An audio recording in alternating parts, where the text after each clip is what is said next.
The fluorescent lights of Roosevelt Elementary's multipurpose room cast a harsh glow over the scattered plastic chairs, creating an atmosphere that Emily Carter knew all too well. She adjusted her worn leather bag on her shoulder and checked her phone. 6:28 p.m. 2 minutes before the parent-teacher conference was scheduled to begin, and she was already mentally preparing for another evening of discussing her 8-year-old daughter Sophie's creative interpretation of math homework. Seattle's October rain drummed steadily against the tall windows, creating rivulets that distorted the view of the parking lot beyond. Emily had always found comfort in the sound of rain. It reminded her of cozy evenings grading papers, while Sophie worked on art projects at the kitchen table of their small Capitol Hill apartment. Miss Carter?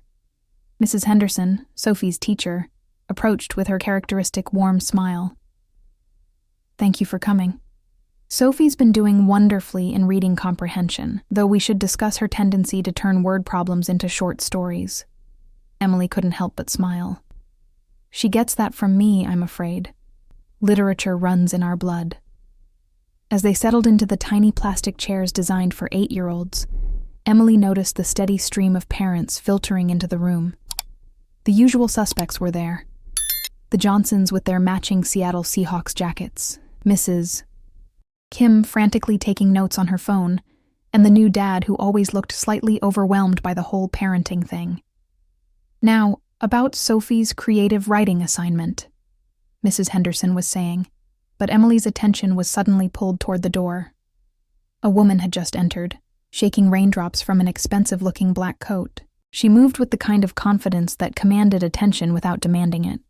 Shoulders straight, purposeful stride, dark hair pulled back in a sleek bun that somehow managed to look effortless, despite clearly being anything but.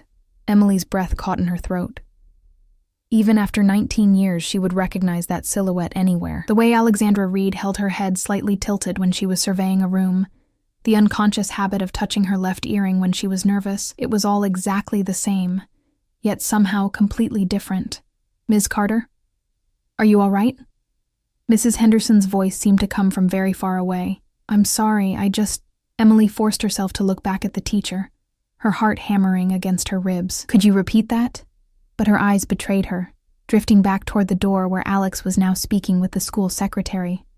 Her voice too low to hear, but her gestures animated in that familiar way that used to make Emily's stomach flutter during their University of Washington literature seminars. Alex looked successful. That was the word that came to mind. Everything about her, from the perfectly tailored navy blazer to the subtle but expensive jewelry, spoke of someone who had not only found their place in the world, but had conquered it. The girl Emily had known wore thrift store sweaters and had paint permanently embedded under her fingernails from her art classes. This woman looked like she belonged on the cover of Forbes. "The parent mixer is starting now," Mrs. Henderson was explaining, gathering her papers. "It's a great opportunity to meet other families, especially the new ones. We have several children who just transferred this semester." Emily nodded absently, still stealing glances at Alex, who was now being introduced to other parents by the secretary. She watched as Alex's professional smile, polite but distant, transformed into something more genuine when a little girl with curly brown hair came running up to her. "Mama, did you meet my teacher yet?" The girl couldn't have been more than 7, with Alex's dark eyes and an energy that reminded Emily painfully of Sophie at that age. "Not yet, sweetheart. Why don't you show me which classroom is yours?" The voice was deeper than Emily remembered, carrying the weight of years and experiences that Emily could only imagine.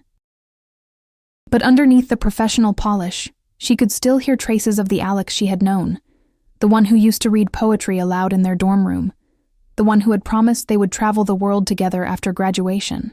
Emily stood up abruptly, her chair scraping against the linoleum floor with an embarrassing screech. Several parents turned to look, including Alex, whose gaze swept across the room and landed directly on Emily's face. For a moment, time seemed to suspend itself. The chatter of other parents faded into background noise, the fluorescent lights seemed less harsh, and Emily was 21 again, standing in the doorway of their shared apartment, watching Alex pack her bags without explanation.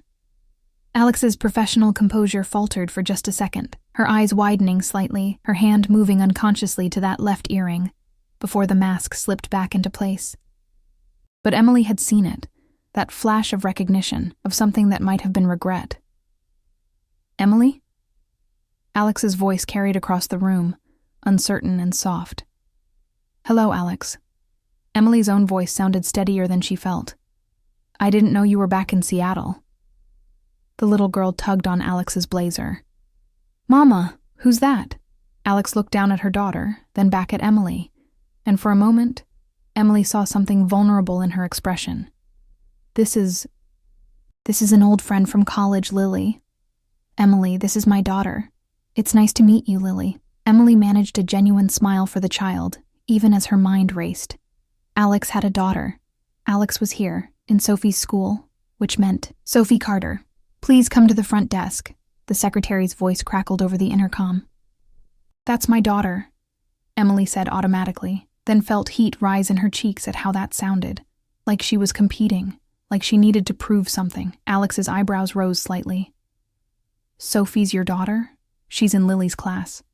Lily's been talking about her new friend Sophie all week." The irony wasn't lost on Emily. After 19 years of silence, their children had found each other first. "Ms. Reed." Mrs. Henderson appeared at Alex's elbow. "I'm so glad you could make it.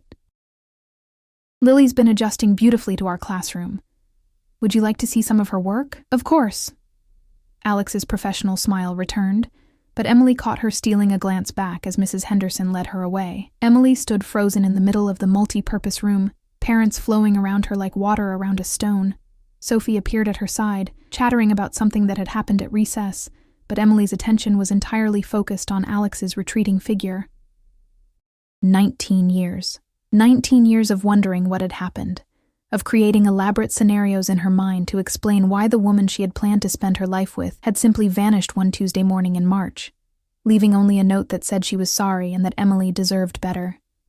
And now here she was, successful and polished and apparently living in Seattle again, with a daughter who was friends with Sophie. "Mom? Mom, are you listening?" Sophie's voice finally penetrated Emily's thoughts. "Sorry, sweetheart. What were you saying?" "I said Lily's mom looks fancy, like the ladies on TV who run big companies." Emily looked at her daughter, really looked at her. Sophie had inherited Emily's auburn hair and freckles, but her eyes held a wisdom that sometimes surprised Emily. At 8, Sophie was already more perceptive than Emily had been at twice that age.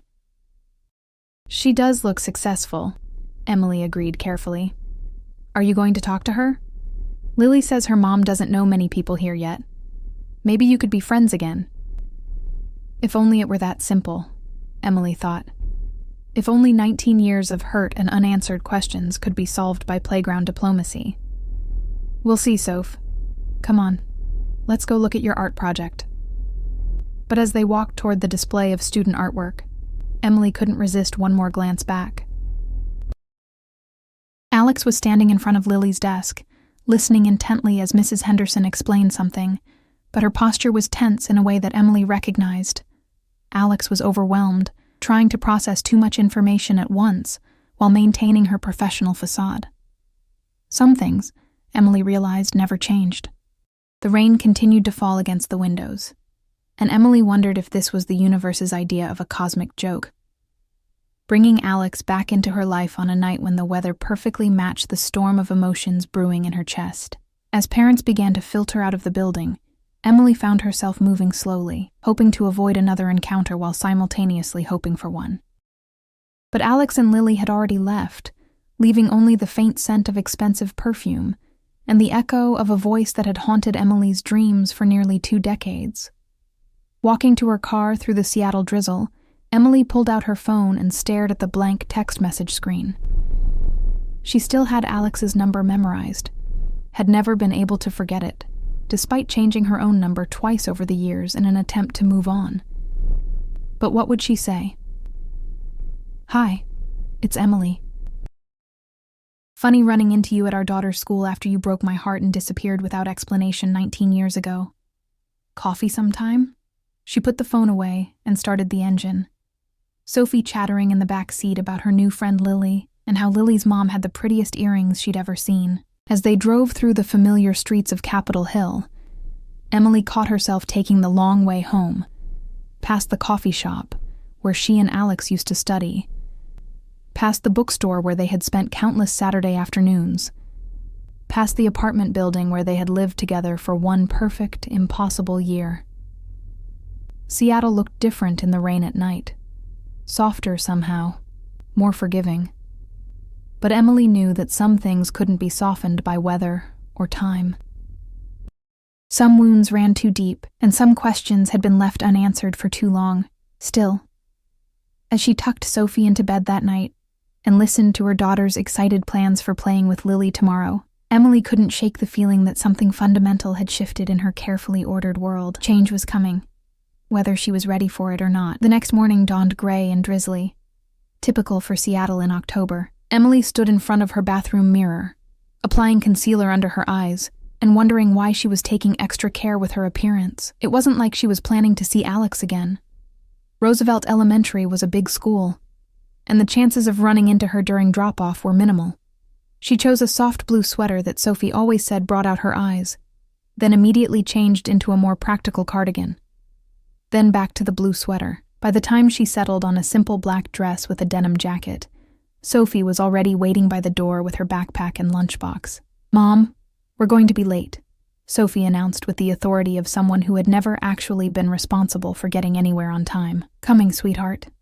The drive to school was filled with Sophie's chatter about her plans to show Lily the secret spot behind the library where the best four-leaf clovers grew. Emily found herself listening with only half her attention, the other half occupied with memories she had spent years trying to suppress.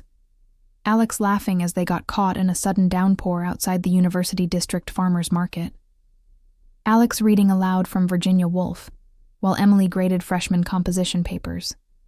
Alex's face in the morning light streaming through their bedroom window, peaceful and beautiful and completely unguarded. "Mom, you missed the turn." Emily blinked, realizing she had indeed driven past the school entrance. "Sorry, Soph, just thinking about work." But as she circled back and pulled into the drop-off line, Emily's heart began to race. 3 cars ahead, she could see a sleek black Tesla with a familiar silhouette in the driver's seat. "There's Lily!" Sophie bounced in her seat, waving enthusiastically at the little girl getting out of the Tesla. Emily watched as Alex walked around to help Lily with her backpack, moving with the same careful efficiency she had always brought to everything. Even in college, Alex had been the type of person who made lists, who planned ahead, who never left anything to chance. Seeing her now, in an expensive coat and designer shoes, Emily wondered what had happened to the spontaneous girl who used to drag Emily on impromptu adventures around the city. "Can I go say hi?" Sophie was already unbuckling her seatbelt.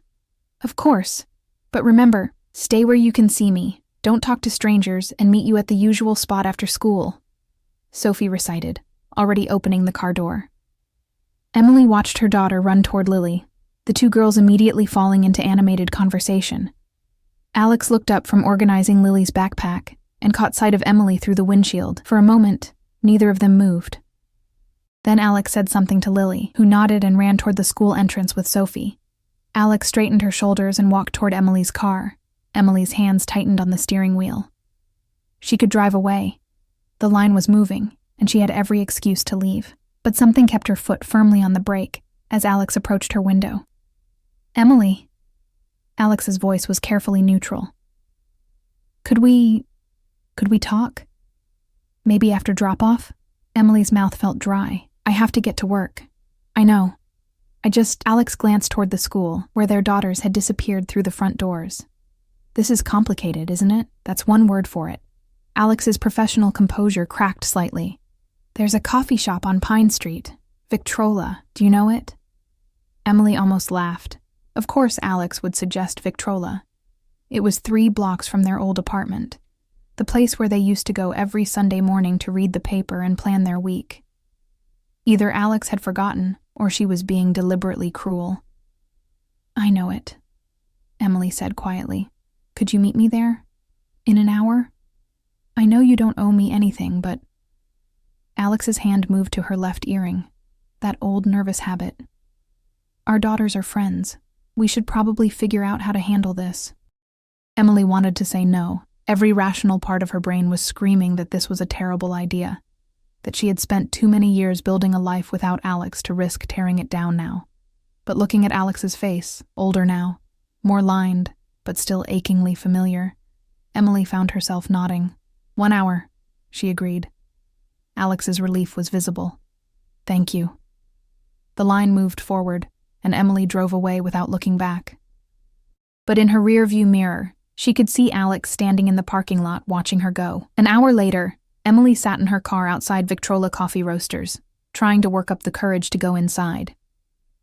The neighborhood had changed since she and Alex had lived here, more upscale now, with trendy boutiques and expensive restaurants replacing the dive bars and used bookstores they had frequented. But Victrola looked exactly the same, down to the chipped paint on the window frames and the handwritten specials board visible through the glass. She was 15 minutes late, a small act of rebellion that felt both petty and necessary. When she finally pushed through the door, the familiar smell of roasted coffee and the soft murmur of conversation hit her like a wave of nostalgia. Alex was sitting at their old table, the one by the window, with the wobbly leg that they had claimed as theirs every Sunday for nearly a year. She had 2 cups in front of her, and was staring out at the street with an expression Emily couldn't read. You remembered my order, Emily said, sliding into the chair across from her. Alex looked up, startled. Oat milk latte, extra shot, no sugar. Some things stick with you. Emily wrapped her hands around the warm cup, grateful for something to do with her nervous energy. So, 19 years. 19 years, Alex agreed. They sat in silence for a moment, the weight of all those unspoken years settling between them like a third presence at the table. Emily studied Alex's face, cataloging the changes, the fine lines around her eyes, the slight hollowing of her cheeks, the way she held herself with a confidence that hadn't been there in college. You look good, Alex said finally. Different, but good. Motherhood suits you. Thank you. Emily's voice was cooler than she intended. You look successful. Alex's mouth quirked in what might have been a smile. That's a diplomatic way of putting it. What do you do? For work, I mean. I'm the CEO of a tech startup. We develop educational software for children with learning disabilities. Alex's voice took on a professional tone, as if she were giving an elevator pitch. We're based in Palo Alto, but we're expanding to Seattle. That's why Lily and I moved here. Emily felt a stab of something, surprise, maybe, or pride. That's wonderful. It sounds like meaningful work. It is. Alex's expression softened slightly. What about you? Are you still writing? The question hit Emily like a physical blow. Alex remembered that she had wanted to be a writer, remembered the novel Emily had been working on during their senior year, the one she had abandoned after Alex left. I teach, Emily said simply. High school literature, and I write sometimes, but nothing serious. I'm sorry. For what? For asking. I can see it's a sore subject. Emily took a sip of her latte, buying time. It's not your fault that I didn't become the next great American novelist. Isn't it? The words hung in the air between them, heavy with implication. Emily set down her cup with more force than necessary. Don't, she said quietly. Don't you dare try to take responsibility for my choices. You left, Alex. You made that decision. What I did afterward was up to me. Alex flinched. You're right. I'm sorry. I've thought about you, over the years. Wondered what you were doing if you were happy. Have you? Emily's voice was sharp with old hurt. Because you had my number. You knew where I lived. If you were so curious, you could have called.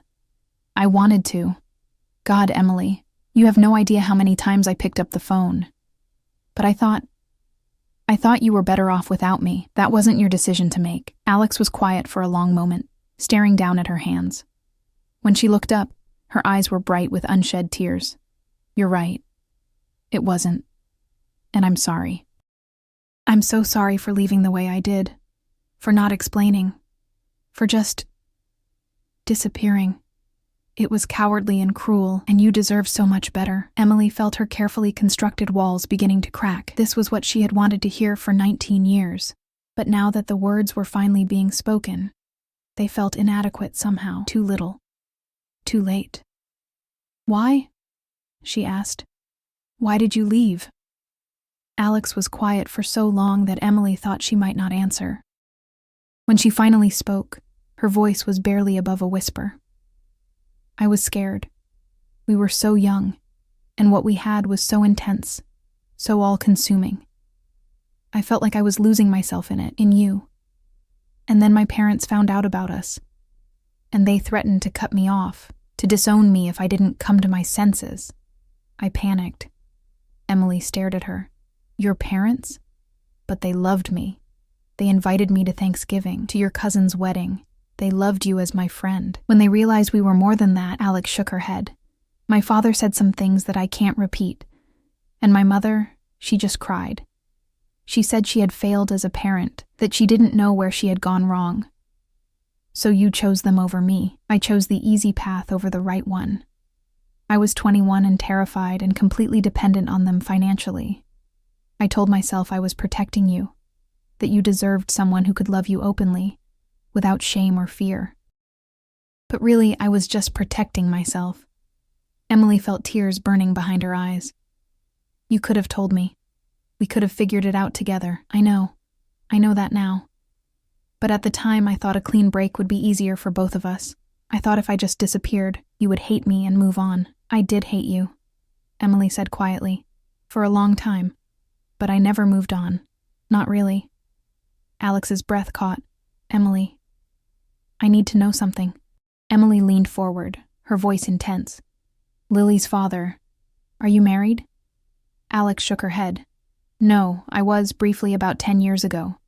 But it didn't work out. Lily's father. He's not in the picture. It's just been the two of us for a while now. Emily absorbed this information, trying to reconcile the image of Alex as a single mother with the polished CEO sitting across from her. What about you? Alex asked. Sophie's father? Also not in the picture. It was complicated. He wasn't ready to be a father, and I wasn't ready to force him to be one. They sat in silence again, the weight of their shared experiences as single mothers, adding another layer to the complex web of their relationship. Our daughters seem to get along well, Alex said eventually. Emily smiled despite herself. Sophie's been talking about Lily nonstop. Apparently she's the coolest kid in second grade because she lived in California and has seen the ocean. Lily's been equally impressed by Sophie's knowledge of four-leaf clovers and her ability to draw horses that actually look like horses. She gets that from me. The drawing, I mean. I used to sketch all the time in college. I remember. You drew me once when you thought I was sleeping. I still have that sketch. Emily's heart skipped a beat. You kept it? Alex nodded, her cheeks flushing slightly. I kept a lot of things. Photos, letters, that terrible poetry you wrote for our anniversary. It wasn't terrible, Emily protested, then laughed. Okay, it was pretty terrible. For a moment, the tension between them eased, and Emily caught a glimpse of the easy intimacy they had once shared. But then, reality crashed back in, and she remembered where they were, why they were here. Alex. What are we doing? She asked. What is this conversation supposed to accomplish? Alex was quiet for a moment, considering. I don't know, she admitted. I just know that seeing you last night, it brought back a lot of feelings I thought I had buried. And I know our daughters are friends, which means we're going to see each other regularly. I thought maybe we could find a way to be civil, for their sake. Civil, Emily repeated. Is that what you want? To be civil? Alex met her eyes. I want whatever you're comfortable with. I know I don't have the right to ask for anything more. Emily studied Alex's face, looking for signs of deception or manipulation, but all she saw was sincerity and a sadness that mirrored her own. I need time, Emily said finally. This is a lot to process. Of course, I understand. Emily stood up, gathering her purse and jacket. Thank you for the coffee. And for explaining. It doesn't fix anything, but it helps to know. Emily, wait. Alex stood as well, reaching out as if to touch Emily's arm, then stopping herself. I know I have no right to ask this, but could we maybe do this again? Just coffee, just talking. I'd like to get to know the person you've become. Emily hesitated. Every rational part of her brain was screaming that this was a mistake, that she was setting herself up for more heartbreak. But looking at Alex's hopeful expression, she found herself nodding. Maybe. But slowly, Alex. I can't jump back into anything. Too much has happened. Slowly, Alex agreed. I understand. Emily walked toward the door, then turned back. Alex, for what it's worth, I'm glad you found work that matters to you. The girl I knew always wanted to change the world. Alex's smile was soft and genuine. She's still in here somewhere, buried under a lot of corporate armor, but still here. As Emily walked back to her car, she felt like she was moving through a dream. The familiar streets of Capitol Hill looked different somehow, charged with possibility and danger in equal measure. She sat in her car for a long moment before starting the engine, trying to process what had just happened. Alex was back in her life, not by choice, but by circumstance. Their daughters were friends. They would see each other regularly at school events, playdates, birthday parties. The question was, what was she going to do about it? As she drove toward Roosevelt High School, where she taught junior and senior literature, Emily caught herself taking the long way again, past all the places that held memories of Alex. But this time, instead of feeling like she was haunting her own past, she felt like she was seeing it with new eyes. Maybe some stories didn't end the way you expected them to. Maybe some stories got second chapters. Even after 19 years of silence, the thought was both terrifying and exhilarating. 2 weeks passed before Emily saw Alex again. Though she found herself looking for her every morning during drop-off, Sophie and Lily had become inseparable, which meant a steady stream of requests for playdates that Emily had been diplomatically deflecting. But Mom, why can't Lily come over? Sophie asked for the third time that week as they walked toward the school entrance. I want to show her my rock collection, and she wants to see if we have any good climbing trees. Maybe this weekend, sweetheart, Emily said, the same response she'd been giving for days. You always say that, but then the weekend comes and you find excuses. Sophie's 8-year-old logic was becoming increasingly difficult to argue with. Is it because you don't like Lily's mom? Emily stopped walking. What makes you think that? Because whenever I mention her, you get that look. What look? The same look you get when Mrs. Patterson from next door asks if you're dating anyone yet. Emily sighed. Sometimes Sophie's perceptiveness was more curse than blessing. It's complicated, Soph. Lily's mom and I knew each other a long time ago, and, well, sometimes adult friendships are more complicated than kid friendships. Did you have a fight? Something like that. Sophie considered this with the seriousness of a Supreme Court justice. Well, maybe you should apologize to each other. That's what you always tell me to do when I fight with my friends. If only it were that simple, Emily thought. They had reached the school entrance, and Emily was scanning the crowd of parents and children when she heard a familiar voice behind her. Emily, I was hoping I'd run into you. Emily turned to find Alex approaching, looking polished as always in a charcoal gray coat and leather boots that probably cost more than Emily's monthly grocery budget, but there was something different about her expression. Less guarded, more hopeful. Alex. Hi. Hi. Alex's smile was tentative. I was wondering, Lily's been asking about having Sophie over for a playdate. I know you've been busy, but maybe this Saturday? I could pick Sophie up and you could stay if you wanted. Or not, whatever you're comfortable with. Emily felt Sophie's eyes boring into her, practically vibrating with excitement at the prospect of finally getting her playdate. Please, Mom, Sophie whispered, tugging on Emily's jacket. Emily looked between her daughter's hopeful face and Alex's carefully neutral expression. She had been avoiding this moment for 2 weeks, but she couldn't put it off forever. Their daughters were friends, and Emily was tired of being the obstacle to Sophie's happiness. Okay, she said finally. Saturday afternoon? Alex's relief was visible. Perfect. How about 2 o'clock? I'll text you my address. You have my number? I looked it up. In the school directory. Alex's cheeks flushed slightly. I hope that's okay. Emily nodded, not trusting herself to speak. The idea that Alex had sought out her contact information felt both invasive and thrilling. Yay! Sophie bounced on her toes. Lily, did you hear? I'm coming to your house on Saturday. Lily, who had been hanging back shyly behind her mother, broke into a grin. Really? We can play in my room, and I can show you my art supplies, and maybe we can bake cookies if Mama says it's okay. Can we, Mama? Lily looked up at Alex with the kind of pleading expression that Emily recognized from her own daughter.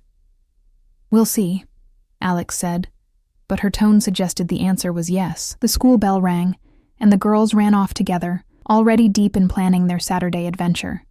Emily and Alex were left standing together in the gradually emptying schoolyard. Thank you, Alex said quietly. I know this isn't easy for you. It's for Sophie, Emily replied, then immediately regretted how cold that sounded. Alex nodded, her expression carefully neutral again. Of course. I'll text you my address.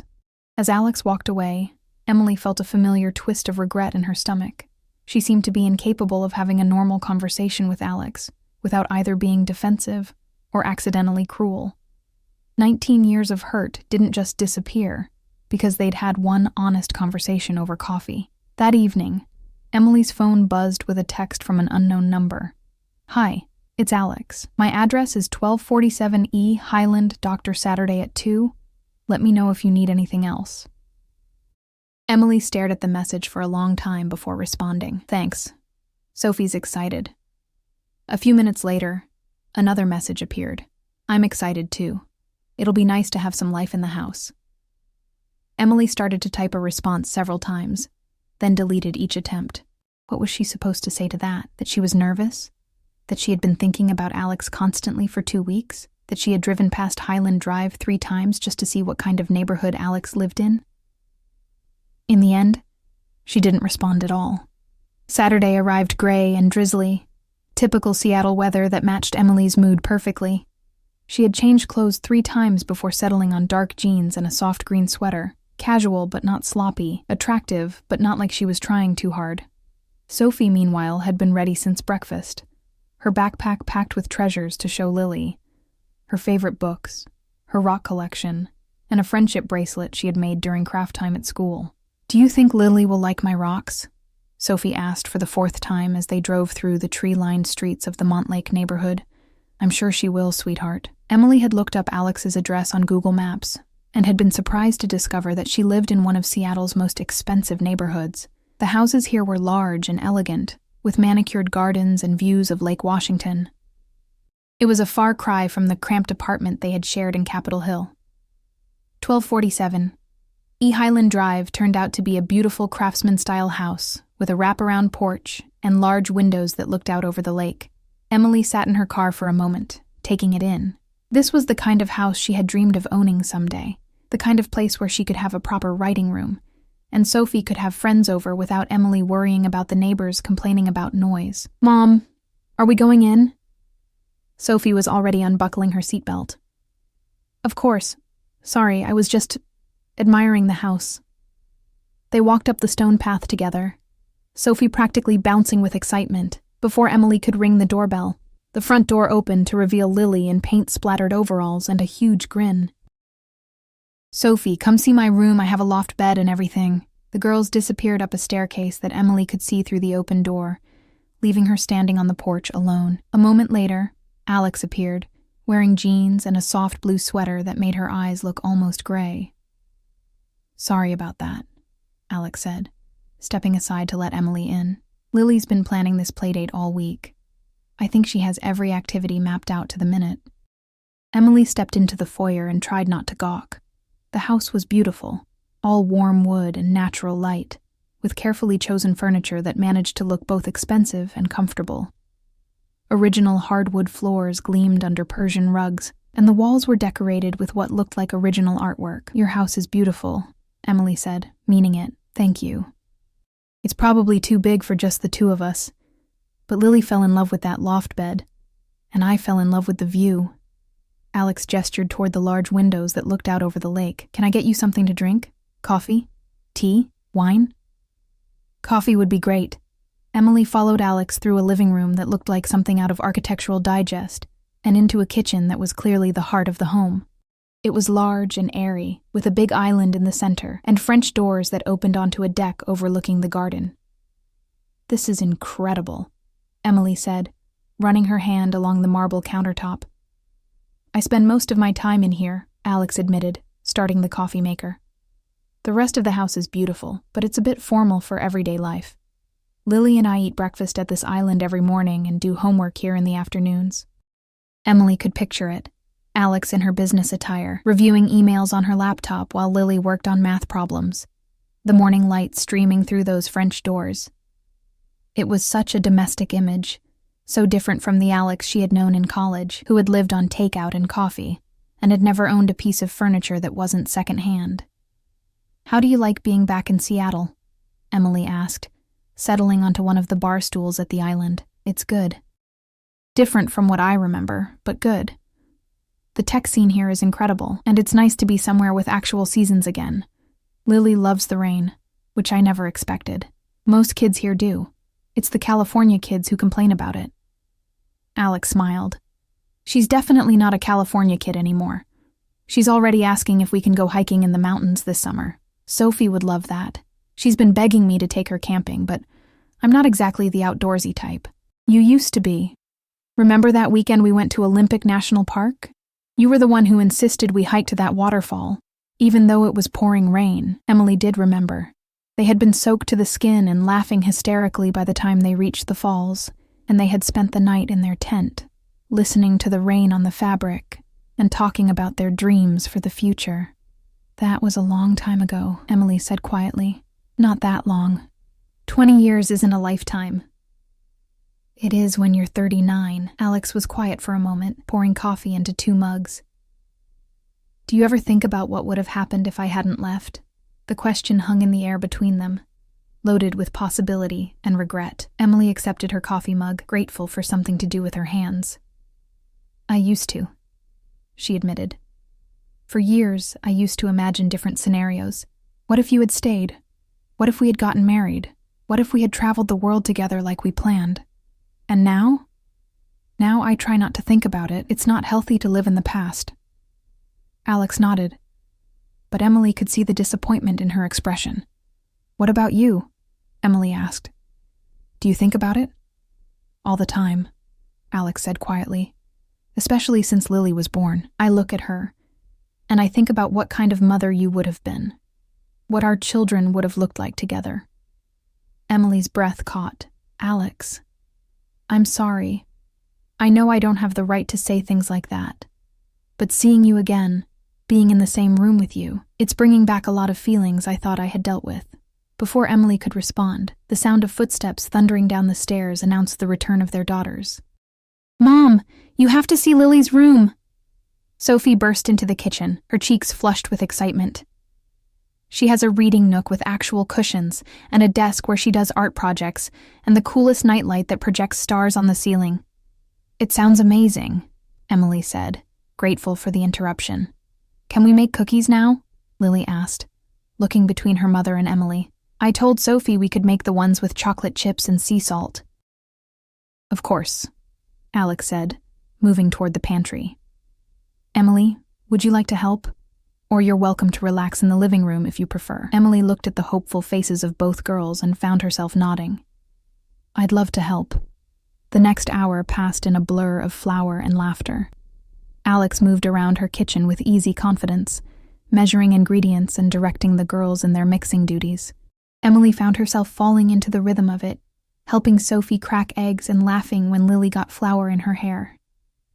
It felt dangerously normal, like the kind of Saturday afternoon Emily had always imagined having, but had never quite achieved on her own. Sophie was more animated than Emily had seen her in months, and even Alex seemed more relaxed, her corporate polish giving way to something warmer and more genuine. "Mom, can Lily come to our house next weekend?" Sophie asked as they waited for the cookies to bake. Emily glanced at Alex, who was wiping down the counter with studied casualness. "We'll see, sweetheart. Lily's mom might have other plans."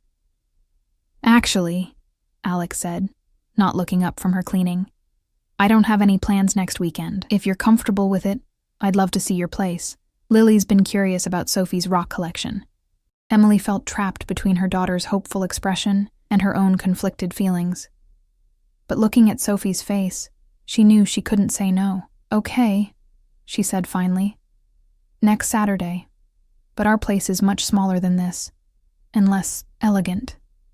"I don't care about elegant," Alex said, finally meeting her eyes.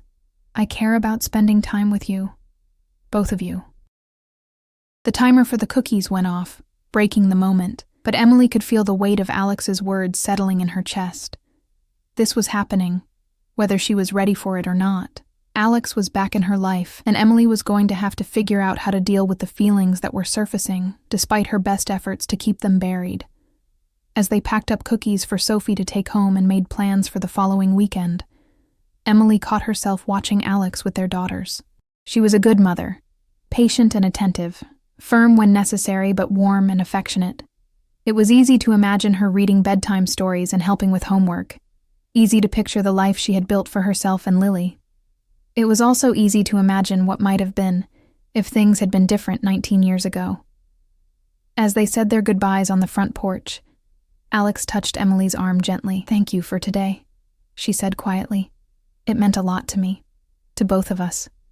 Emily nodded, not trusting herself to speak. In the car, Sophie chattered about the afternoon while Emily drove home through the familiar streets, her mind spinning with everything that had happened. She was in trouble, she realized. Despite all her walls and defenses, despite 19 years of hurt and anger, she was still attracted to Alex, still drawn to her warmth and intelligence, and the way she made Emily feel like the most interesting person in the room. The question was, what was she going to do about it? Emily spent the week leading up to Alex and Lily's visit in a state of nervous energy that she tried unsuccessfully to hide from Sophie. She found herself cleaning corners of their Capitol Hill apartment that hadn't seen attention in months, rearranging furniture to make their small living space seem larger, and second-guessing every aspect of their modest home. Their apartment was a far cry from Alex's elegant craftsman house. It was a 2-bedroom unit on the second floor of a converted Victorian, with slanted ceilings, creaky hardwood floors, and windows that stuck in the rain. But it was theirs, and Emily had worked hard to make it feel like home, filling it with books and Sophie's artwork and furniture she had collected piece by piece over the years. "Mom, why are you moving the couch again?" Sophie asked on Friday evening, watching Emily attempt to rearrange their living room for the 3rd time that week. "I just thought it might look better facing the other direction. It looks the same as it did before." Sophie's 8-year-old logic was, as usual, unassailable. "Are you nervous about Lily coming over?" Emily stopped pushing the couch and looked at her daughter. "A little. I want her to feel welcome. She will. Our house is cozy. That's what you always say. Cozy." That was Emily's diplomatic way of describing their small space, but looking at it through Sophie's eyes, she realized it was true. Their apartment might not have marble countertops or lake views, but it was warm and lived in and full of love. Saturday morning dawned clear and bright, one of those rare October days in Seattle when the sun actually made an appearance. Emily had planned a simple afternoon. She would make lunch, the girls could play in Sophie's room, and maybe they would walk to the nearby park if the weather held. She was putting the finishing touches on a batch of grilled cheese sandwiches when the doorbell rang. Sophie raced to answer it, and Emily heard the excited chatter of both girls in the hallway before Alex's voice joined the mix. "Sophie, this building is so cool. I love the old architecture." Emily wiped her hands on a dish towel and walked to the front door, where Alex was standing in the hallway looking genuinely impressed by their building's original moldings and stained glass windows. "It's from 1912, Emily said. "The landlord has done a good job preserving the original details." Alex was dressed more casually than Emily had ever seen her. Dark jeans, a soft gray sweater, and ankle boots that looked expensive but practical. She was carrying a bottle of wine and what looked like a bakery box. "I brought dessert," Alex said, holding up the box. "Cupcakes from Trophy Cupcakes. I wasn't sure what Sophie liked, so I got a variety. You didn't have to do that. I wanted to. Besides, Lily insisted we needed to bring something special." Emily led them into the apartment, watching Alex's face as she took in their home. Emily had been worried about the contrast between their modest space and Alex's elegant house, but Alex's expression was warm and appreciative.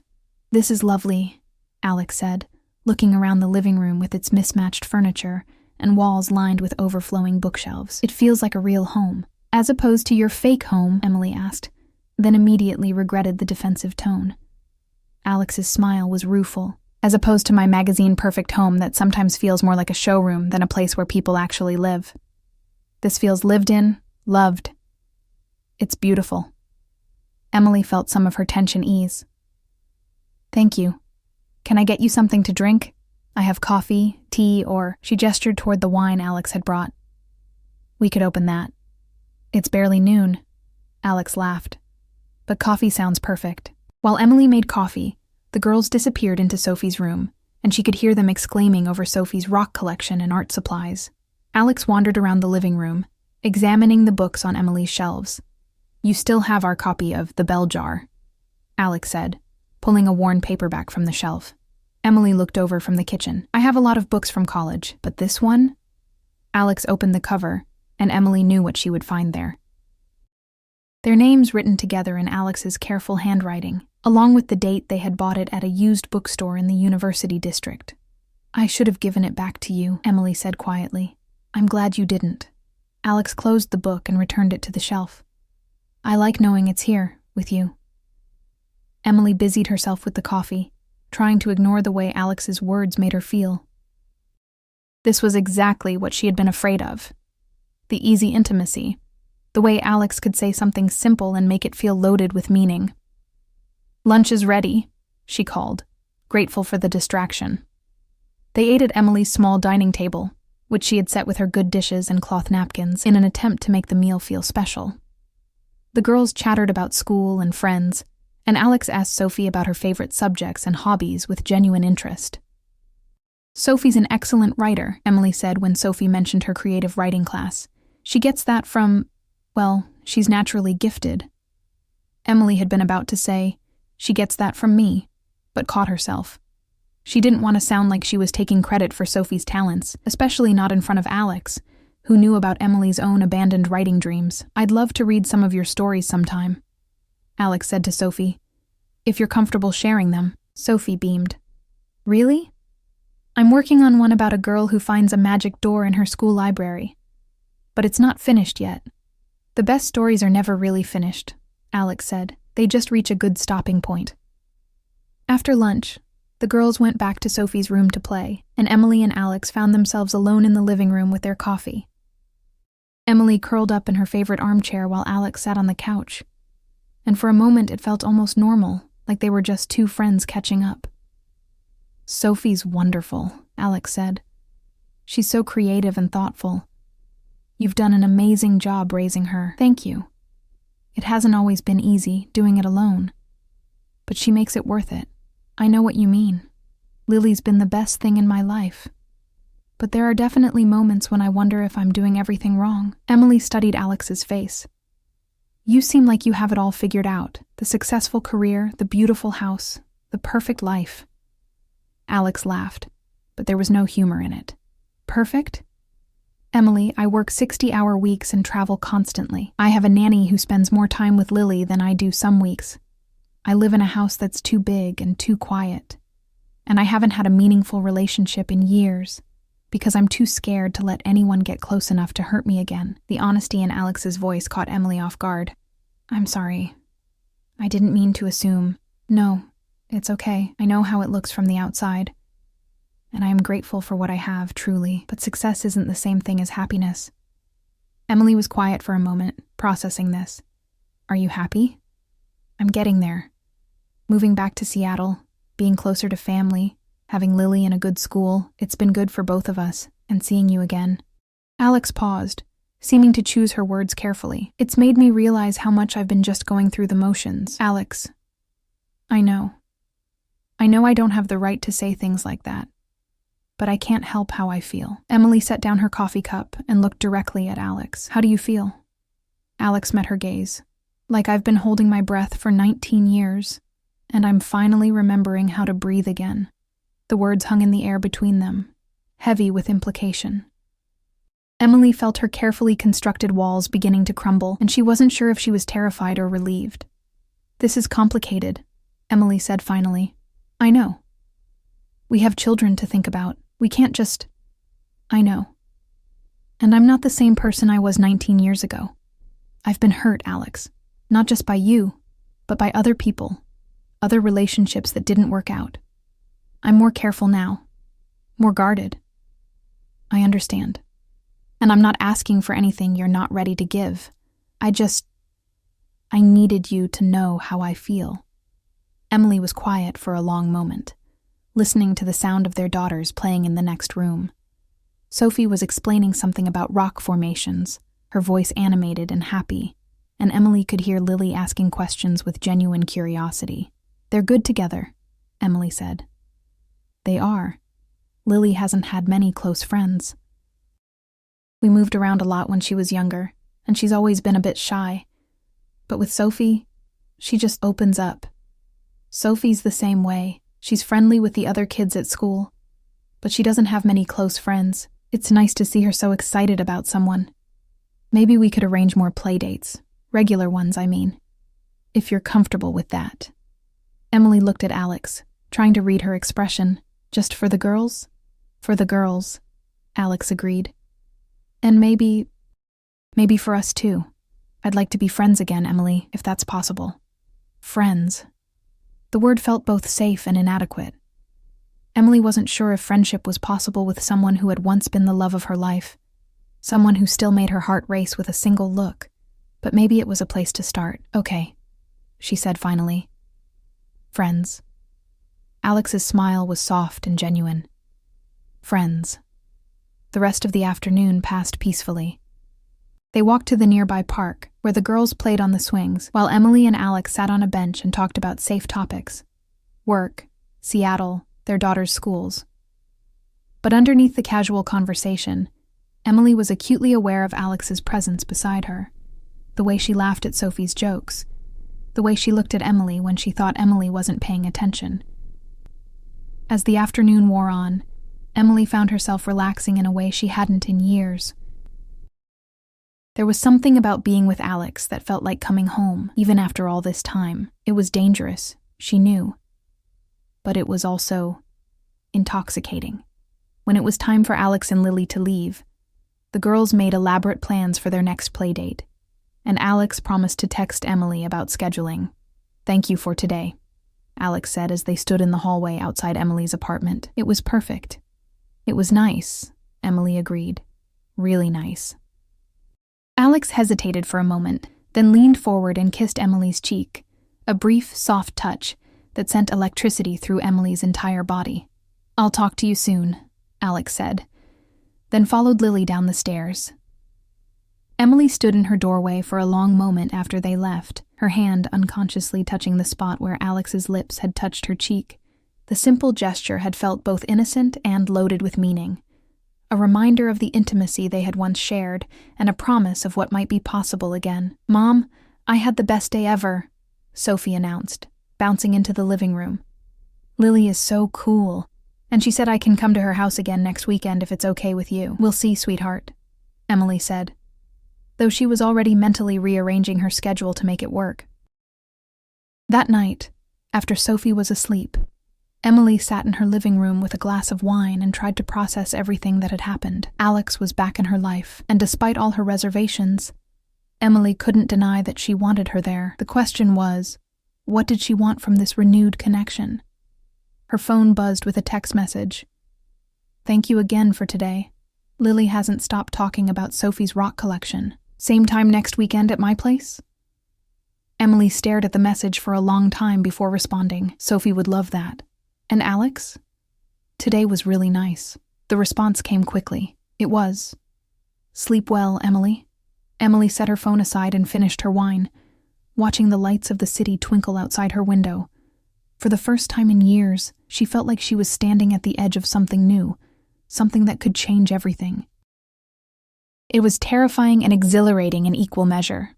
The following weeks fell into a comfortable rhythm that both thrilled and terrified Emily. Saturdays became sacred, alternating between Alex's house and Emily's apartment. with the girls growing closer each week, and Emily and Alex carefully navigating the complex territory of their renewed friendship. Emily found herself looking forward to these visits with an intensity that worried her. She would catch herself checking her appearance in the mirror before Alex arrived, or staying up late on Friday nights planning activities that might impress her. It felt dangerously like dating, except they were both pretending it was just about their daughters. 3 weeks into their new routine, Alex suggested something different. "There's a new exhibit at the Seattle Art Museum," she said, as they watched the girls build an elaborate fort in Emily's living room.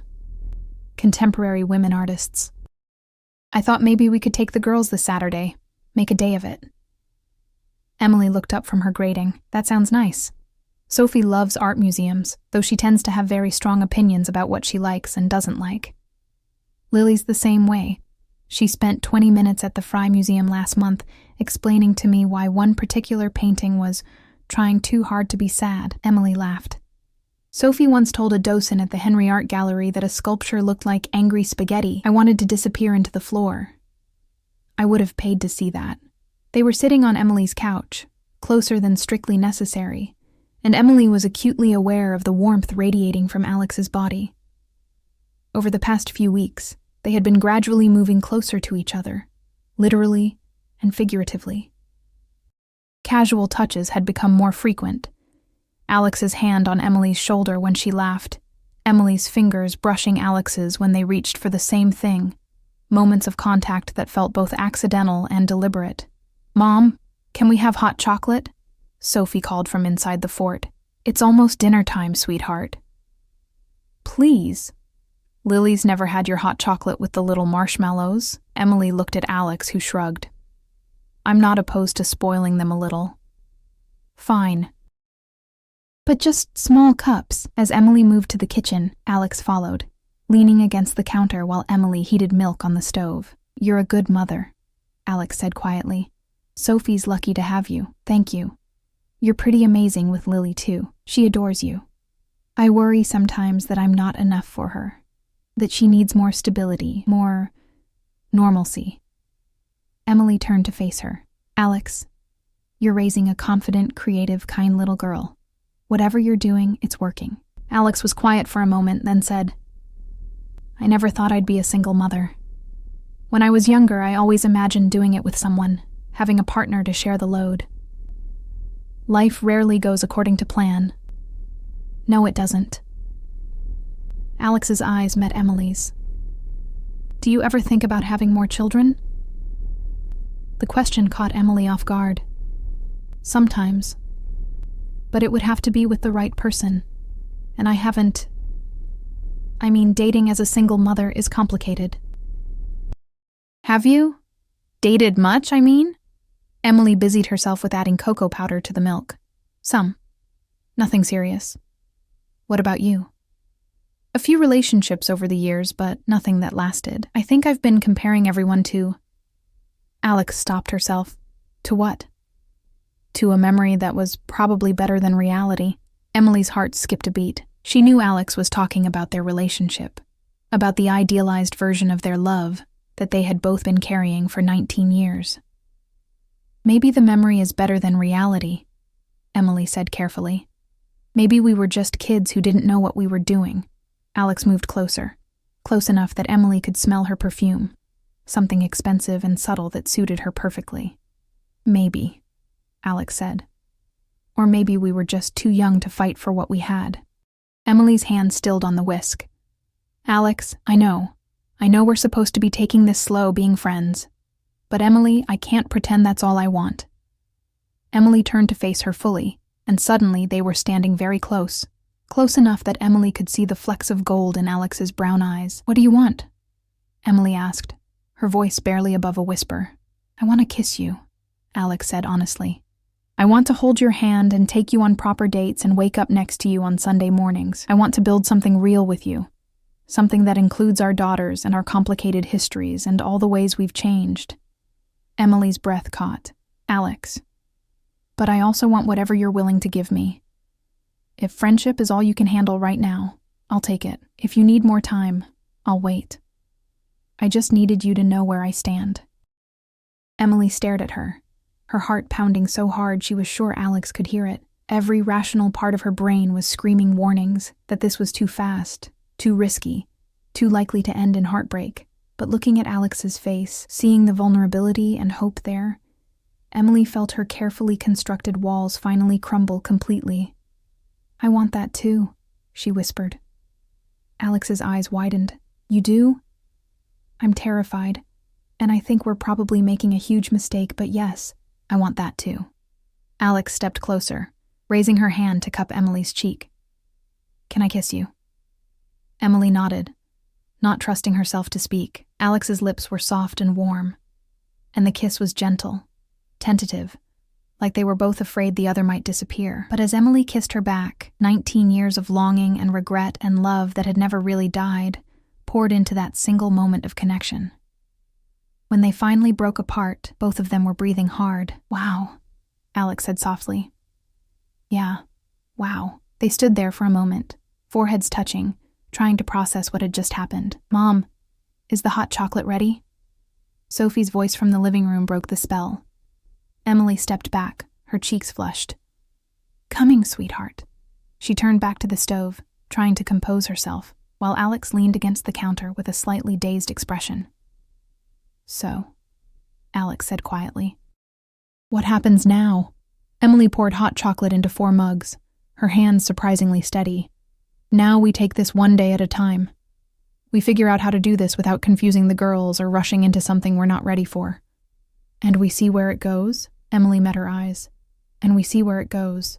They carried the hot chocolate to the living room, where Sophie and Lily were deep in conversation about their fort's architectural merits. If the girls noticed any change in the adults' demeanor, they didn't mention it.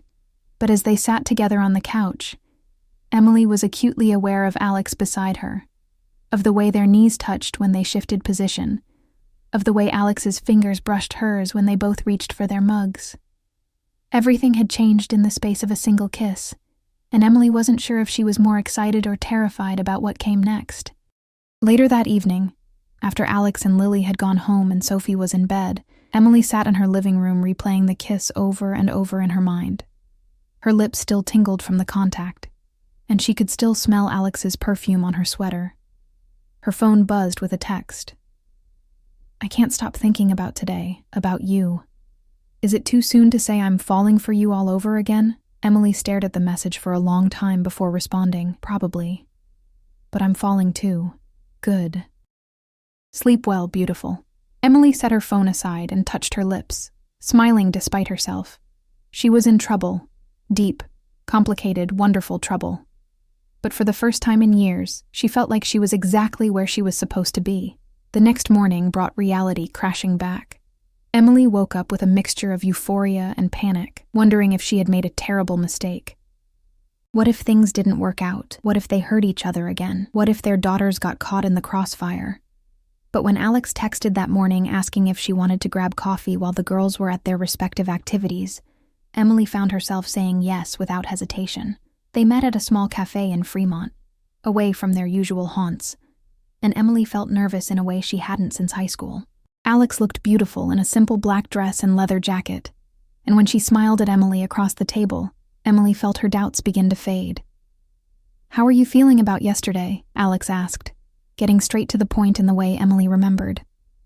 "Confused, excited, terrified. You?"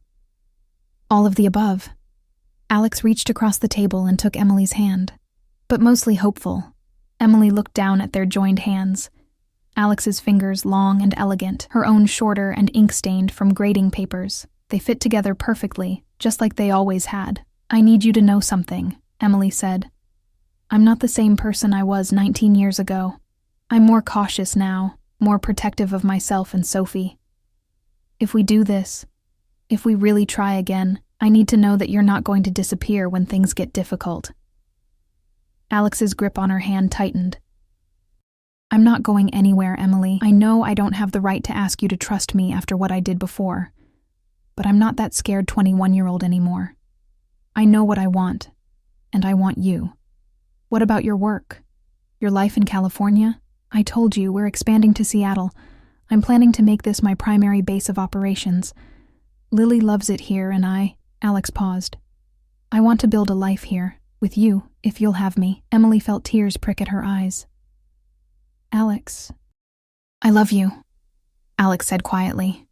I never stopped loving you. I know it's too soon to say that, and I know I have no right to expect you to feel the same way, but I needed you to know. Emily stared at her, her heart pounding. I love you too, she whispered. I've tried not to. I've tried to move on, but I never could. You've always been it for me. Alex's smile was radiant. Really? Really? They sat there holding hands across the small table, grinning at each other like teenagers, and Emily felt like her heart might burst from happiness. So what now? Alex asked. Now we take it slow. We figure out how to tell our daughters, how to blend our lives together without rushing. We learn how to be together as the people we are now, not the people we were. I can do slow, Alex said, as long as I know you're mine. I'm yours, Emily said, and meant it completely. As they walked back to their cars, Alex caught Emily's hand and pulled her into a gentle kiss right there on the sidewalk. Emily didn't care who saw them. She was too happy, too in love, too grateful for this second chance to worry about anything else. For the first time in 19 years, Emily felt like she was home. 2 months into their renewed relationship, Emily and Alex had settled into a careful dance of courtship that felt both familiar and entirely new. They were taking things slowly, as promised, but the connection between them was undeniable and growing stronger each day. Their daughters had accepted their mother's friendship with the easy adaptability of children, though Emily suspected Sophie was beginning to pick up on the subtle changes in her mother's behavior.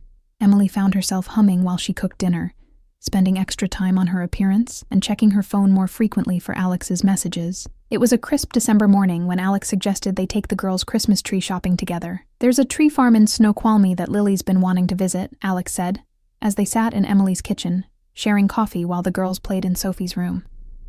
We could make a day of it, cut down our own trees, maybe get hot cider and donuts. Emily smiled. That sounds perfect. Sophie's been asking about getting our tree, and I've been putting it off because I hate trying to wrestle it into the apartment by myself. Well, now you have help.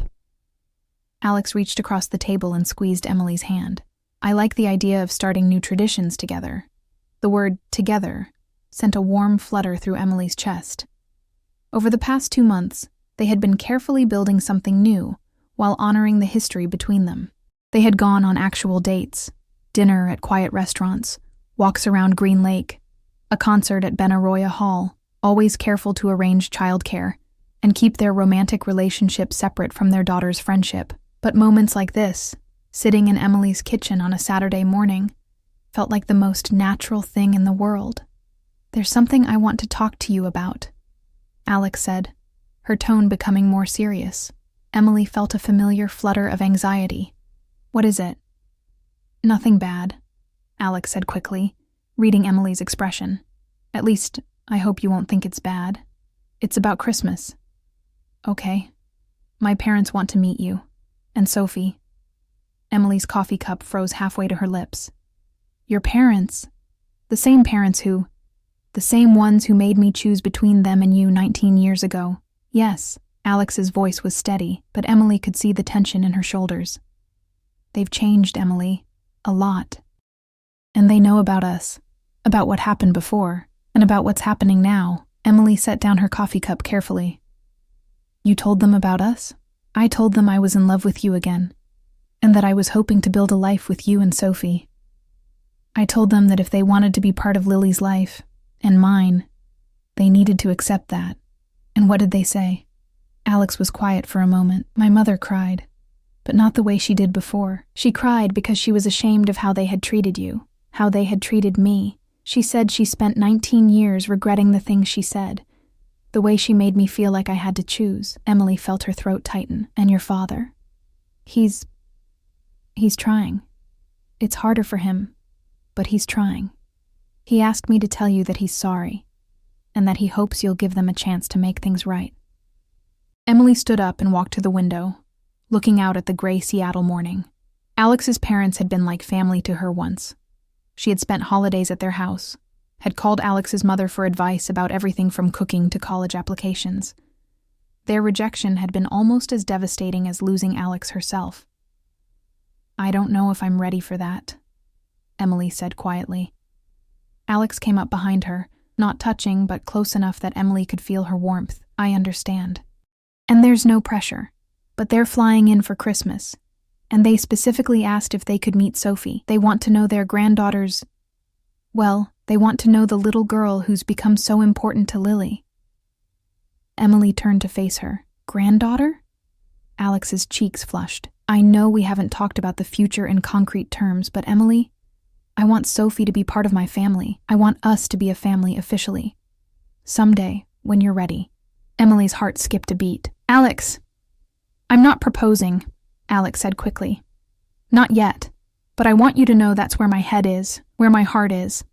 I want to marry you, Emily. I want to adopt Sophie if she'll have me, and I want you to adopt Lily. I want us to be a real family." Emily stared at her, overwhelmed by the magnitude of what Alex was saying. That's a lot. I know.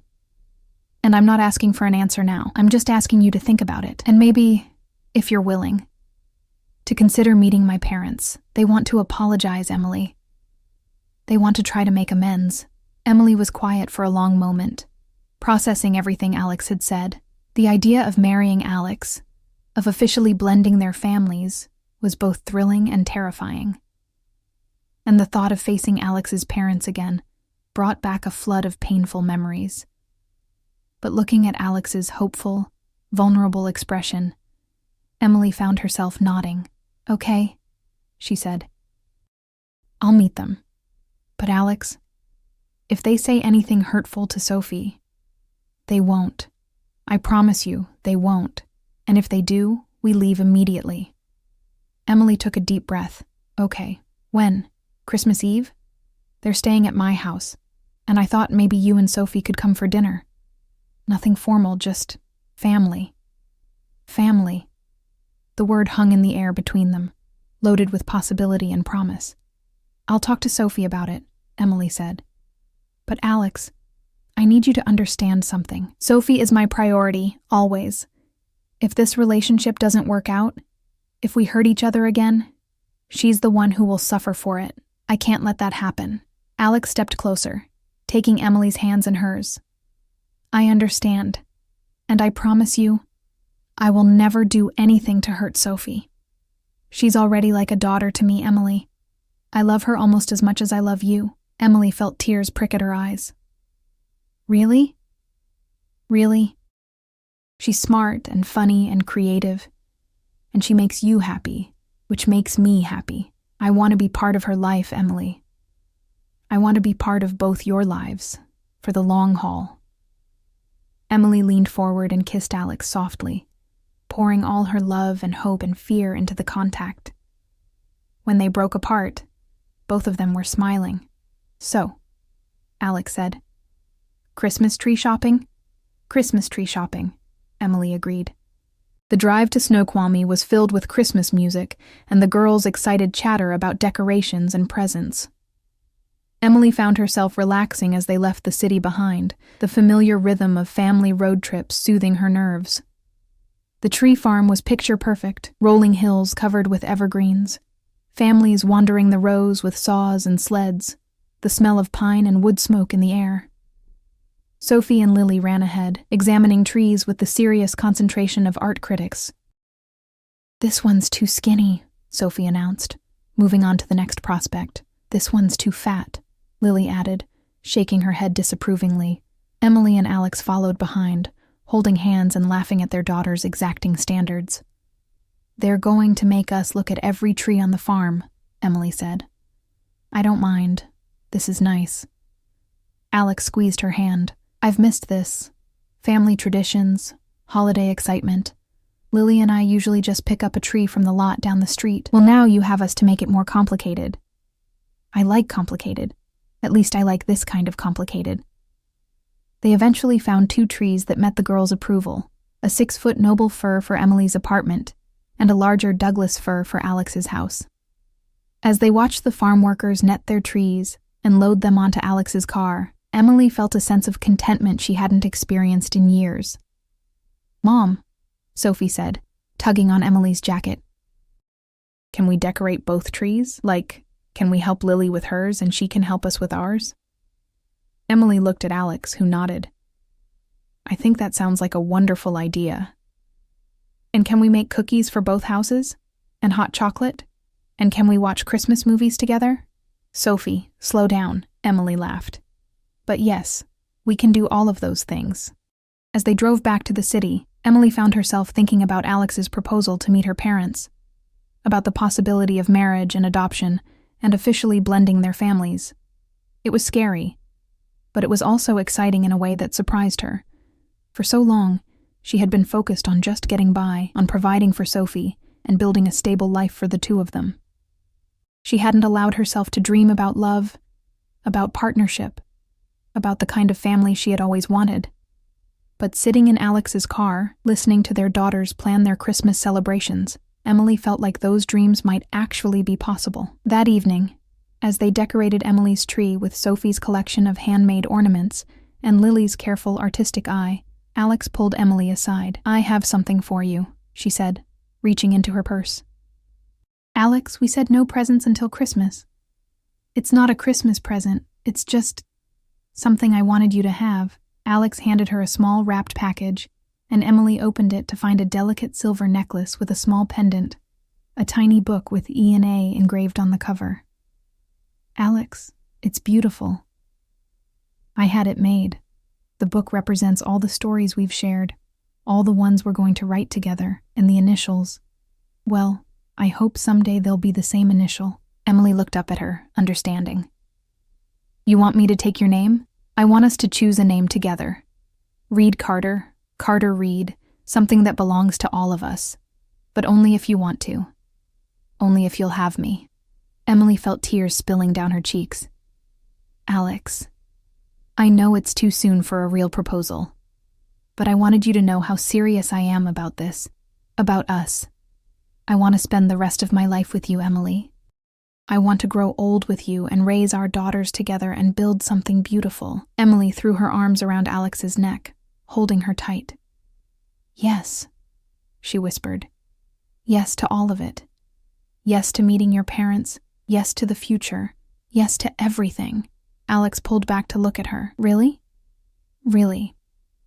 I love you, Alex. I want to build a life with you too." As Alex fastened the necklace around Emily's neck, Emily felt like she was putting on more than just jewelry.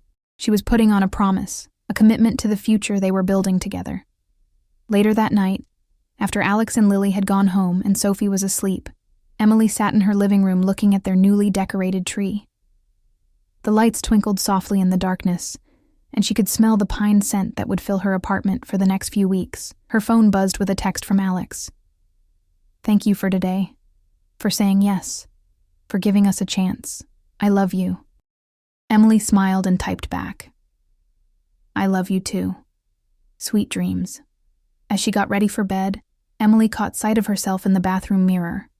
The necklace caught the light, and she touched it gently, thinking about all the stories that had led her to this moment. Some stories, she realized, were worth waiting 19 years to finish. Christmas Eve arrived with a light dusting of snow, rare for Seattle but perfect for the occasion. Emily stood in front of her bedroom mirror, changing clothes for the third time and trying to calm her nerves. She had chosen a deep green dress that Sophie had declared fancy but not too fancy, and the silver necklace Alex had given her caught the light at her throat. "Mom, are you ready yet?" Sophie called from the living room. Lily texted that they're making cookies and we're missing it. Emily smiled at her daughter's priorities. Over the past few weeks, Sophie had become increasingly excited about spending Christmas Eve with Alex and Lily, and about meeting Alex's parents. Emily had been more nervous about that conversation than she had expected. "Sophie, you know that Alex's parents are going to be there tonight, right?" Emily had said a few days earlier as they wrapped presents together. "Yeah, Lily's grandparents. She says they're really nice and they bring good presents." "They are nice, but, well, Alex and I knew each other a long time ago, before you were born. And her parents and I, we didn't part on the best terms." Sophie had looked up from the ribbon she was tying. "Did you have a fight?" "Something like that." I just want you to know that if anything feels uncomfortable tonight, you can tell me and we can leave, okay? Mom, are you worried they won't like me? Emily's heart had clenched. Oh, sweetheart, no. They're going to love you. I'm worried they won't like me. Sophie had considered this with her usual 8-year-old wisdom. Well, if they don't like you, then they're not very smart. And Alex likes you a lot, so they'll probably change their minds. Now, as Emily applied a final coat of lipstick and tried to steady her breathing, she hoped Sophie was right. The drive to Alex's house was quiet, with Sophie absorbed in a book and Emily lost in her thoughts. When they pulled into the driveway, Emily could see warm light spilling from the windows and shadows moving inside, a picture of domestic happiness that made her heart race with both anticipation and anxiety. Alex opened the door before they could knock, looking beautiful in a red sweater that brought out the warmth in her brown eyes. "You made it," she said, pulling Emily into a quick hug. "You look gorgeous. Thank you. How are you holding up?" "Better now that you're here." Alex squeezed her hand. "They're in the kitchen with Lily, and they're really trying, Emily. I think you'll be surprised." Sophie had already run past them toward the sound of laughter coming from the kitchen, and Emily could hear her introducing herself with the confidence that only children possessed. "Hi, I'm Sophie. Are you making sugar cookies? Those are my favorite kind to decorate." Emily and Alex followed the sound of voices, and Emily's steps slowed as they approached the kitchen. She hadn't seen Alex's parents in 19 years, and she wasn't sure what to expect. But when they entered the kitchen, Emily was struck by how much older they looked. Alex's father's hair had gone completely gray, and her mother had laugh lines around her eyes that hadn't been there before. They were standing at the kitchen island with Lily, helping her roll out cookie dough, and they looked up when Emily and Alex entered. For a moment, nobody spoke. Then Alex's mother, Patricia, set down her rolling pin and walked toward Emily with tears in her eyes. "Emily," she said softly, "you look exactly the same, beautiful as ever." Emily felt her throat tighten. "Mrs. Reed, it's good to see you. Please, call me Patricia." "And Emily, Patricia's voice broke slightly. "I owe you an apology, a big one. For the things I said, the way I treated you. I've regretted it every day for 19 years. Emily felt tears prick at her eyes. "Patricia, no, please let me say this. I was wrong. I was scared and ignorant, and I let my fear hurt 2 people I loved. I'm so sorry, Emily. I'm so very sorry." Before Emily could respond, Patricia had pulled her into a hug that smelled like vanilla and flour and forgiveness. Emily found herself hugging back, 19 years of hurt beginning to ease. When they separated, Alex's father, Robert, was standing nearby with his own apologetic expression. "Emily," he said, extending his hand, "I hope you can forgive an old fool who thought he knew better than his daughter's heart." Emily shook his hand, surprised by the warmth in his grip. "It's good to see you, Robert. And this must be Sophie," Patricia said, turning to where Sophie was helping Lily arrange cookie cutters. "Alex has told us so much about you." Sophie looked up with a flour-dusted smile. "Hi. Alex says you live in California. Do you really live near Disneyland?" Robert laughed. "Not quite that close, but we've been a few times. Maybe we could take you and Lily sometime if your mom says it's okay." Emily felt Alex's hand slip into hers, a gesture of support and solidarity that grounded her in the moment. "That sounds like fun," Emily said. Sophie loves roller coasters. The rest of the evening passed in a blur of cookie decorating, Christmas music, and surprisingly easy conversation. Patricia and Robert were clearly making an effort to include Emily and Sophie in family traditions, asking about their Christmas plans, and sharing stories about Alex's childhood that made everyone laugh.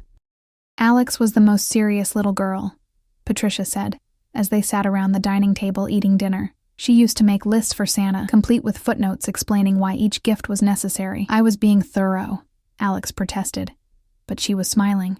"She still makes lists," Emily said. "I've seen her grocery lists. They're color-coded." "Organization is a virtue," Alex said with mock dignity.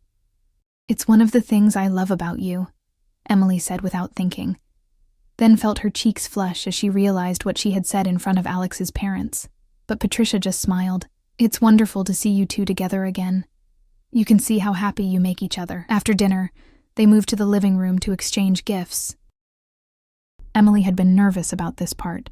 She had brought small gifts for Patricia and Robert, but she wasn't sure if it was appropriate or if they would feel obligated to reciprocate. But when Patricia handed her a beautifully wrapped package, Emily felt touched rather than uncomfortable. "It's just something small," Patricia said, "but I wanted you to have it." Emily opened the package to find a photo album filled with pictures of Alex from college, pictures that Emily remembered taking, pictures of the two of them together, pictures that Patricia must have saved all these years. "I thought you might like to have these," Patricia said quietly. "I know I didn't handle things well back then, but I never threw away the pictures. I couldn't. You were such a big part of Alex's life, such a big part of our family." Emily felt tears spilling down her cheeks as she flipped through the album. There they were at 21, young and in love, and completely unaware of the heartbreak that was coming. But there was also joy in these pictures, pure happiness that made Emily's chest ache with memory. "Thank you," Emily whispered. "This means more than you know. There's something else," Robert said, clearing his throat. "Alex told us about your plans, about the future you're building together. And we want you to know that we support you completely, both of you, all four of you." He reached into his jacket pocket and pulled out a small velvet box, which he handed to Alex. "This was my grandmother's ring," he said. "I gave it to your mother when I proposed, and she's been saving it for you. We want you to have it, for when you're ready." Alex opened the box with shaking hands, revealing a beautiful vintage engagement ring with a center diamond surrounded by smaller stones. "Dad?" Alex's voice was thick with emotion. "We know you'll do this right this time," Patricia said. "And Emily, we hope you'll consider us family. We've missed having you in our lives." Emily looked around the room, at Alex holding the ring with tears in her eyes, at Sophie and Lily playing with their new toys by the Christmas tree, at Patricia and Robert watching their daughter with love and acceptance. "I'd like that," Emily said. "I'd like that very much." Later that evening, after Sophie had fallen asleep on the couch and Lily had been tucked into bed, Emily and Alex stood on the back deck looking out at the snow-covered garden. "That went better than I expected," Emily said, leaning into Alex's warmth. "They love you. They always did. They were just too scared to admit it. And the ring?" Alex pulled the velvet box from her pocket, opening it so the diamond caught the light from the house. "I'm not proposing tonight," Alex said. "I want to do it properly when the moment is right. But Emily, I want you to know that this is real for me. This is forever." Emily turned in Alex's arms, looking up at her face in the soft light. "It's real for me too," she said. "I love you, Alex. I love the life we're building, the family we're creating. I love that our daughters are going to grow up as sisters, that we get to do this together, even though it's complicated, especially because it's complicated. The best love stories always are." Alex leaned down and kissed her, soft and sweet, and full of promise. When they broke apart, Emily could see their future stretching out before them. Wedding planning and family vacations, homework help and teenage drama, growing old together and watching their daughters become women. "Merry Christmas, Emily," Alex whispered. "Merry Christmas, Alex." As they stood there in the falling snow, Emily thought about all the stories that had led them to this moment. The story of two college students who fell in love too young and too hard. The story of a woman who disappeared, and another who spent 19 years wondering why. The story of two single mothers who found each other again through their daughter's friendship. But this wasn't the end of their story, Emily realized. This was just the beginning of a new chapter, one they would write together. Inside the house, Sophie stirred on the couch, and Emily could hear Patricia covering her with a blanket and whispering, "Sweet dreams, sweetheart," in the voice of a grandmother who had found her way home. Some stories, Emily thought as Alex took her hand and led her back inside, were worth waiting a lifetime to finish. And some stories were worth starting all over again, with wisdom and patience and the kind of love that could survive anything. As they settled on the couch together, Sophie curled between them and the Christmas tree lights twinkling in the darkness, Emily felt like she was exactly where she belonged. After 19 years of searching, she had finally found her way home. The snow continued to fall outside, blanketing Seattle in quiet beauty, and Emily closed her eyes and listened to the sound of her family breathing around her. Tomorrow would bring new challenges, new adventures, new chapters in their story. But tonight, they were together, and that was enough. Epilogue. 1 year later, the morning of Emily and Alex's wedding dawned clear and bright, with Mount Rainier visible in the distance and Elliott Bay sparkling in the sunshine. They had chosen to have the ceremony at the Seattle Art Museum, in the same gallery where they had taken their daughters on their first official family outing. Emily stood in the museum's bridal suite, adjusting her simple ivory dress and trying to calm her nerves. Sophie, resplendent in a pale blue dress that matched Lily's, was carefully arranging Emily's veil.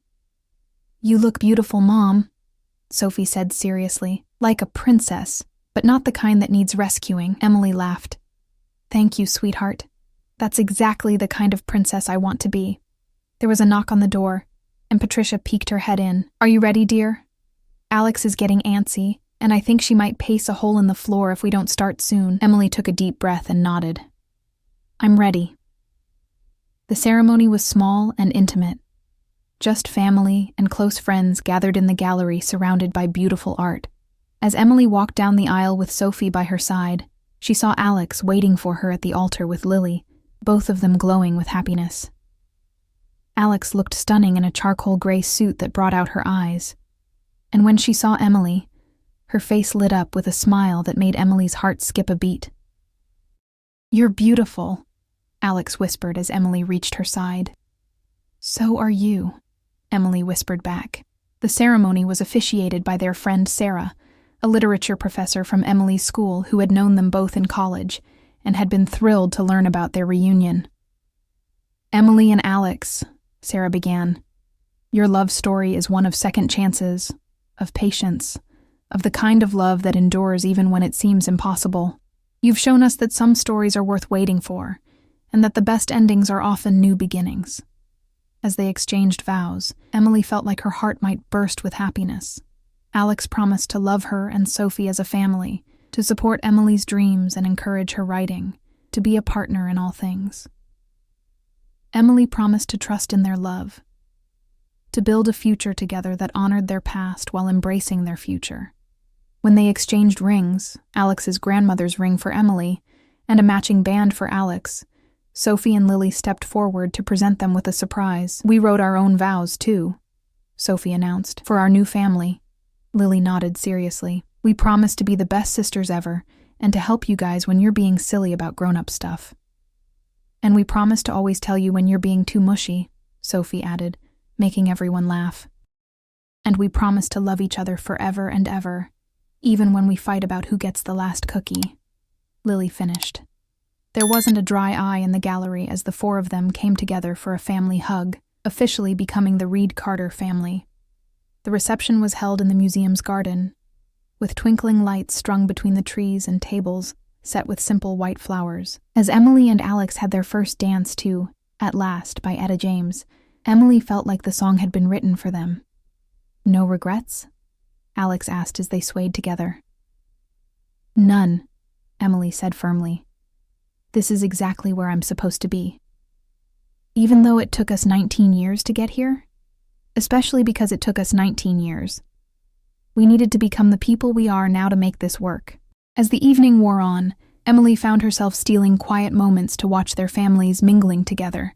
Patricia was deep in conversation with Emily's mother about wedding planning for the next generation, while Robert was teaching Sophie and Lily how to fold napkins into swans. Emily's colleagues from school were swapping stories with Alex's business partners, and everyone seemed genuinely happy to be celebrating their love.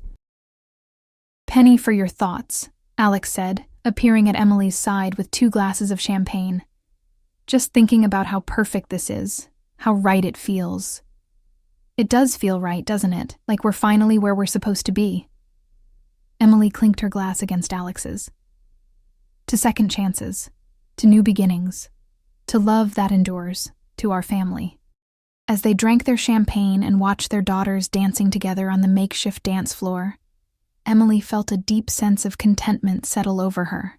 This was their story, messy and complicated and beautiful, full of heartbreak and healing, loss and love. 6 months later, Emily published her first novel, a love story about second chances and the courage to trust again. It was dedicated to Alex, Sophie, and Lily, my heart, my home, my happily ever after. The book became a bestseller, but more importantly, it represented Emily's return to the dreams she had set aside so many years ago. Alex had encouraged her to take a sabbatical from teaching to focus on her writing, and Emily had discovered that the stories she had been carrying inside her were finally ready to be told. On their first wedding anniversary, they returned to Victrola Coffee, sitting at the same table where they had their first honest conversation after 19 years apart. "Any regrets?" Alex asked, echoing their wedding night conversation. Emily looked across the table at her wife, and smiled. "Only that it took us so long to find our way back to each other. Maybe we needed the time apart to appreciate what we have now. Maybe. Or maybe some love is just strong enough to survive anything, even time and distance and our own mistakes." Alex reached across the table and took Emily's hand, her wedding ring catching the light.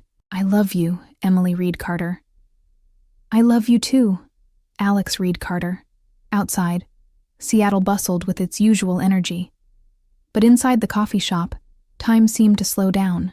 They were just two women in love, sharing coffee and planning their future, surrounded by the ghosts of their younger selves and the promise of all the tomorrows yet to come. Some stories, Emily thought as Alex laughed at something she said, are worth waiting a lifetime to finish. And some stories are worth starting over, again and again, until you get them right. Their story was both, an ending and a beginning, a completion and a promise. A love that had endured everything life could throw at it and emerged stronger than ever. As they walked home together through the familiar streets of Capitol Hill, Emily felt like she was living in a dream she had given up on years ago. But this wasn't a dream. This was real. This was theirs. This was the life they had built together from the ashes of their first love. And it was perfect.